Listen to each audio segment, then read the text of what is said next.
Hey guys, welcome back to my YouTube channel. तो आज हम अपोसिट सीरीज को फिर से कंटिन्यू करने जा रहे हैं। अगर आपने प्रीवियस चैप्टर्स की एक्सप्लेनेशन नहीं देखी तो आप देख सकते हो, प्लेलिस्ट में अवेलेबल है। प्लेलिस्ट का लिंक डिस्क्रिप्शन में भी है, तो आप डायरेक्ट वहां पे क्लिक करके भी देख सकते हो। तो जैसे कि हमने प्रीवियस चैप्टर में देखा था, जिंग लुजेंग को होता है कि तुम आर्मी के पार्ट नहीं हो, इसलिए तुम कोई भी 3 ट्रेजर चूज कर सकते हो आर्मी की ट्रेजरी से। तो लुजेंग ये सुन के बड़ा ज्यादा खुश हो जाता है। तो चैप्टर नंबर 22 की स्टार्टिंग होती है। लुजेंग और जिंग जा रहे होते हैं ट्रेजरी की तरफ। तो जिंग रुक जाता है और बोलता है ये है इंपीरियल आर्मी की ट्रेजरी। फिर हमें ट्रेजरी दिखाई जाती है जहाँ पे बड़ा ज्यादा ट्रेजर होते हैं। लुजेंग एक स्वॉर्ड की तरफ देख रहा होता है जो भी टूट गई होती है, पर उसके ऊपर एक क्रिस्टल होता है। जिंग बोल रहा होता है क्या तुम इसको लेने की सोच रहे हो, पर ये तो ब्लेड पूरी तरह से खराब है और बेकार है। लुजेंग उसकी तरफ देख के सोच ही रहा होता है। फिर जिंग बोलता है इस स्वॉर्ड में सिर्फ एक ही चीज है जो वैल्यू करती है, वो है सोअरिंग फीनिक्स क्रिस्टल। लुजेंग बोलता है कि सोअरिंग फीनिक्स क्रिस्टल को हम किसी और चीज में लगा सकते हैं। लुजेंग बोलता है हाँ क्यों नहीं, इसी के लिए तो ये ब्लेड यहाँ पे है। जो सोअरिंग फीनिक्स क्रिस्टल है वो किसी की भी स्पीड को इंक्रीज कर सकता है। तो लुजेंग बोलता है तो मैं इसको चूज करता हूँ अपने फर्स्ट ट्रेजर के लिए। तो लुजेंग बोलता है कि उसके साथ में क्या है एक और ट्रेजर। तो जिंग बोलता है एक स्पेयर है, ये भी यूजलेस है, पर जो क्रिस्टल है इसके ऊपर कालेट जेड क्रिस्टल, वो जो है एन्चेंटमेंट को रोक सकता है। तो एन्चेंटमेंट का नाम सुन के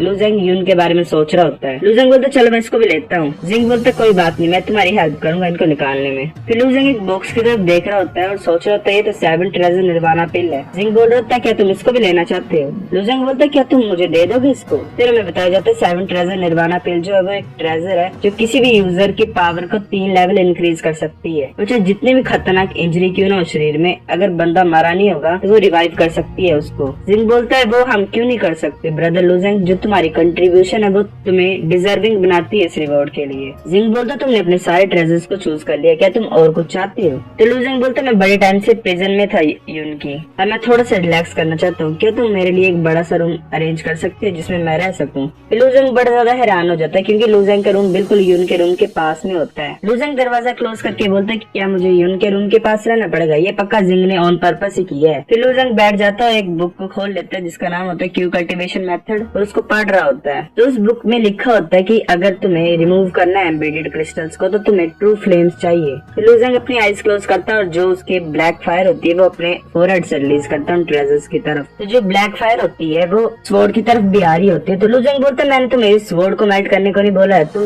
एक्टिवेट कर सकते हो रियोन की स्वॉर्ड की। मुझे वैसे सोअरिंग फीनिक्स क्रिस्टल चाहिए, बाकी तुम स्वॉर्ड का कुछ भी कर सकते हो। अगर मुझे क्रिस्टल मिल जाएगा तो तुम रेस्ट ऑफ द ब्लेड का कुछ भी कर सकते हो जो तुम करना चाहते हो। तो इसलिए तुम एक्टिवेट कर रियोन्स को और इस क्रिस्टल्स को बाहर निकाल दो। वो अपने फ्लेम्स को ऑर्डर दे रहा होता है। फिर वो फ्लेम्स जो होती है वो रियोन्स को एक्टिवेट कर देती है, जो क्रिस्टल होता है उसमें स्वॉर्ड में से उसको निकाल देती है। लुजेंग को वो क्रिस्टल मिल जाता है, लुजेंग अपने हाथ में पकड़ लेता है उसे, और जो बाकी की स्वॉर्ड होती है उसको वो ब्लैक फायर को दे देता है। तो वो ब्लैक फायर उस स्वॉर्ड के बीच से एसेंस क्रिएट कर देती है। फिर लुजेंग बोलता है मुझे इस क्रिस्टल को अपने शरीर में लगाने के लिए ब्लैक फायर का यूज करना पड़ेगा, जिससे वो इस क्रिस्टल्स के द्वारा रियोन्स को एक्टिवेट कर सकता है। क्या मैं इसे एंड्योर कर सकता हूँ, मुझे पता है इससे बड़ी ज्यादा पेन होने वाली है मेरे को, चलो ट्राई कर ही लेते हैं क्या फर्क पड़ता है। फिर लुजेंग जो होता है वो अपनी बाजू को ऊपर कर लेता है और ब्लैक फायर उसके जो बाजू में होता है वो उस क्रिस्टल को डालने पड़ती है। तो लुजेंग की पूरी बॉडी में वो गोल्डन पैटर्न फिर से अपेयर हो जाते हैं। तो जैसे जो वो ब्लैक फायर उसकी आर्म को लीव करती है तो लुजेंग सोच रहा होता है ये तो इतने ज्यादा भी पेनफुल नहीं था, मुझे सिर्फ गरम गरम सा लग रहा है अपनी बाजू में। तो फिर लुजेंग की बाजू में वो क्रिस्टल पूरी तरह से डल गया होता है। लुजेंग बोलते है कि ये जो सोअरिंग फीनिक्स क्रिस्टल था ये स्पीड को इंक्रीज करता है, चलो टेस्ट करते हैं इसको। लुजेंग एक स्टोन की डमी को अपने आगे रखता है और उस पर बड़े ज्यादा पंचेस करता है। पंचेस के निशान तो उस पर डल गए होते हैं स्टोन की स्टैच्यू के ऊपर। लुजेंग सोच रहा होता है ये तो वर्क कर रहा है, पर ये इम्पॉसिबल है बताना भी कि कितने ज्यादा इफेक्टिव है ये काला जेड क्रिस्टल जो है। तो फिर नेक्स्ट मॉर्निंग का सीन दिखाया जाता है। लुजेंग अपने रूम से बाहर निकलता है तो वहाँ पे सोल्जर्स एक मिरर को कैरी करके चले होते हैं और उसके सामने उसको रख देते हैं। एक सोल्जर बोल रहा होता है कि यंग मास्टर हमें जो है वो इंस्पेक्शन करनी पड़ेगी, हम पूरी सिटी में इंस्पेक्शन कर रहे हैं, या तुम इस मिरर के सामने खड़े हो सकते हो। फिर हमें पता लगता है इस मिरर का नाम है डीमन इल्यूमिनेशन मिरर, जो कि बताएगा अगर कोई डीमन है तो उसका फेस रियल में उस मिरर में सामने पता लग जाएगा। लुजेंग के ऊपर फ्लैश पड़ती है लाइट की और सोल्जर बोलता है सॉरी बॉदर करने के लिए तुम्हें। फिर वो यून के पास भी जाते हैं, वहाँ पे बोल रहे होते हैं कि मिस हमें इंस्पेक्शन करने पड़ेगी।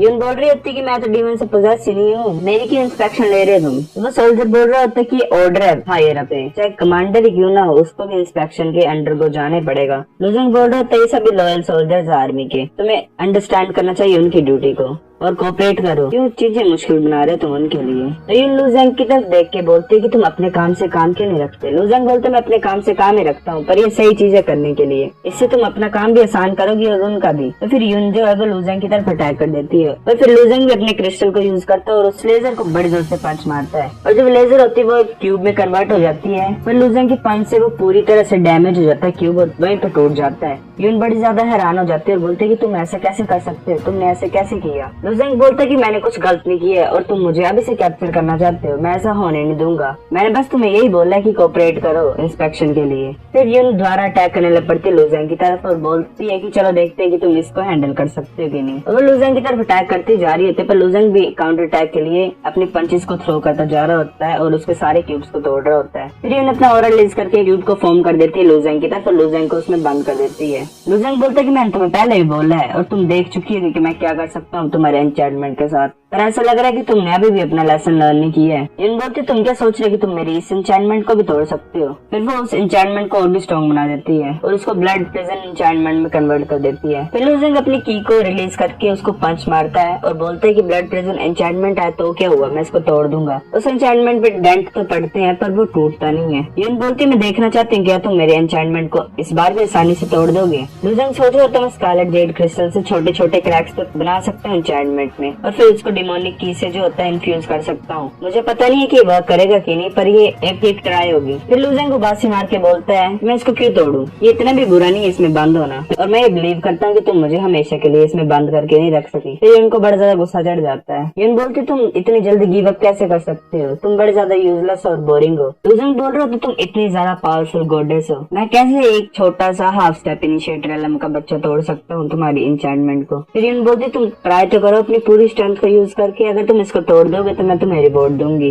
फिर लूजेंग के मन में लड्डू फूटते। लूजेंग बोलता अच्छा। लूजेंग बोलता क्या रिवॉर्ड है। यून बोलती जो भी तुम मांगोगे वो दूंगी मैं, अगर मैं दे सकती हूँ उस चीज को तो मैं पक्का ही दूंगी। लूजेंग बोलता सच्ची, तो मेरे को ट्राई करने दो। लूजेंग जो होता है वो अपने क्रिस्टल को यूज करके पंच मारता है उस पे एन्चेंटमेंट पे और क्रैक्स पड़ जाते हैं उस पे। फिर लूजेंग अपनी डिमोनिक की को यूज करता है और वो पूरा क्यूब ब्लैक हो जाता है, टूट जाता है। लूजेंग बाहर निकल के बोलता है तुम्हें अपना प्रॉमिस तो याद ही होगा, तुम्हें मेरी कोई भी रिक्वेस्ट पे एग्री करना पड़ेगा। यून बोलती है हाँ मैं रिमेम्बर करती हूँ, अब तुम बकवास करना बंद करो और बताओ। तो लूजेंग बोलते क्या तुम मुझे किस कर सकती हो। यून बोल रही होती है ये रिक्वेस्ट तो बड़ी ज्यादा आसान है, तुम पक्का यही चाहते हो क्या। मुझे साथ में सोल्जर्स होते हैं वो बड़े ज्यादा हैरान हो जाते हैं, ये सोच रहे होते हैं ये क्या हो रहा है। फिर लूजेंग बोल रहा होता है हाँ यही मेरी रिक्वेस्ट है। फिर लूजेंग नीचे झुकता है और यून थोड़ा पैर उठा के उसको गाल में किस कर देती है। यून बोलती है कि मैंने अपनी रिक्वेस्ट को फुलफिल कर दिया, मेरे को यहाँ से जाना होगा। फिर हमें यून दिखाई देती है जो सोच रही होती है तो बड़ा ज्यादा स्ट्रेस है, मेरा दिल इतनी ज्यादा फास्ट के धड़क रहा है। तो गाइस ये चैप्टर इतना था। अगर आपको वीडियो पसंद आए तो लाइक करनी है, फिर भी लाइक कर दो, शेयर करो, अपने दोस्तों के साथ कमेंट करके बताओ अगर आपको वीडियो पसंद आई कि नहीं। शेयर करो, सब्सक्राइब करो।